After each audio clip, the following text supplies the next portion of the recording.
السلام علیکم دوستوں، میں ہوں قاضی جواد جمیل۔ دوستوں، سردیوں کا موسم آ رہا ہے جسے بحالی صحت کا موسم کہا جاتا ہے، اور اس موسم کے اندر بہت سے لوگ بہت سے مسائل کو لے کے سامنے آتے ہیں کہ جی ہم اس مسئلے کا بھی علاج کر لیں، اس مسئلے کا بھی علاج کر لیں، کیونکہ باہر کا جو ٹیمپریچر ہوتا ہے کافی کم ہوتا ہے۔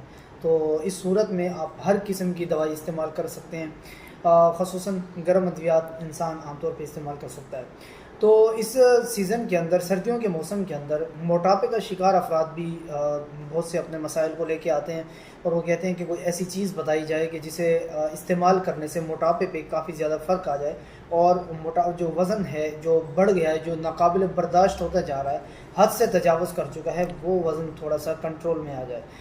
تو اس کے لیے بہت سے لوگ، بہت سے حکماء حضرات بہت سی چیزیں ایسے بتاتے رہتے ہیں۔ آج کل بہت سے ٹیبلٹ سپلیمنٹ آپ کو مارکیٹ میں عام طور پہ مل جاتے ہیں، لیکن میں یہاں پہ دو چیزیں صرف آپ کو بتاؤں گا۔ انشاءاللہ دو چیزیں 2 مہینہ تقریباً استعمال کرنے سے بہت زیادہ واضح فرق محسوس ہوگا۔ تمام دوست جو دیکھنے والے ہیں اس ویڈیو کو غور سے دیکھیں اور اپنے دوست احباب میں بھی شیئر کریں۔ وہ دو چیزیں کیا ہیں؟ پہلے آپ ایسا کر لیں، ایک چیز بنا لیں، وہ تیار کیا کرنا ہے کہ آپ ہرمل لے لیں، ٹھیک ہے؟ ہرمل عام چیز ہے، ہرمل لے لیں تقریباً 1 کلو، اور اس کے علاوہ اپنے آس پاس کے کوئی دیہاتی علاقوں سے آپ رابطہ کریں، وہاں پہ اونٹنی کا دودھ آپ لیں، خریدیں۔ تقریباً 1 کلو اگر ہرمل ہے تو اس میں 2 کلو اونٹنی کا دودھ ڈالیں۔ یہ دیہاتی علاقوں کا، یا ایسے علاقے جہاں پہ ریت زیادہ ہوتی ہے، ایسے علاقوں کا اس لیے کہہ رہا ہوں کہ وہاں پہ ایک بوٹی ہوتی ہے جسے اونٹ کٹارا کہا جاتا ہے، اور وہ اونٹنی اگر وہی، اور وہ اونٹ کی مرغوب غذا ہوتی ہے اونٹ کٹارا، تو اس اونٹنی کا وہ کھانا ضروری ہوتا ہے۔ تو ایسے علاقوں میں چونکہ وہ عام طور پہ چراگاہوں میں پھرتی ہے، تو وہ اس کی غذا میں وہ چیز شامل ہوتی ہے، تو آپ ایسے علاقے سے اونٹنی کا دودھ منگوا لیں۔ 2 کلو اونٹنی کا دودھ ہو اور 1 کلو ہرمل ہو، اس دودھ کو ہرمل میں ڈال دیں اور آگ پہ رکھ لیں، اور ہلکا ہلکا اس میں چمچ ہلاتے رہیں، آگ جلتی رہے یہاں تک کہ سارا کا سارا دودھ ہرمل کے اندر خشک ہو جائے گا۔ خشک ہونے کے بعد آپ اس کو اتار لیں آگ سے، اس کو سائے میں رکھ لیں، اور اس کو بالکل خشک ہونے کا آدھا کلو سونف شامل کر دیں، ٹھیک ہے؟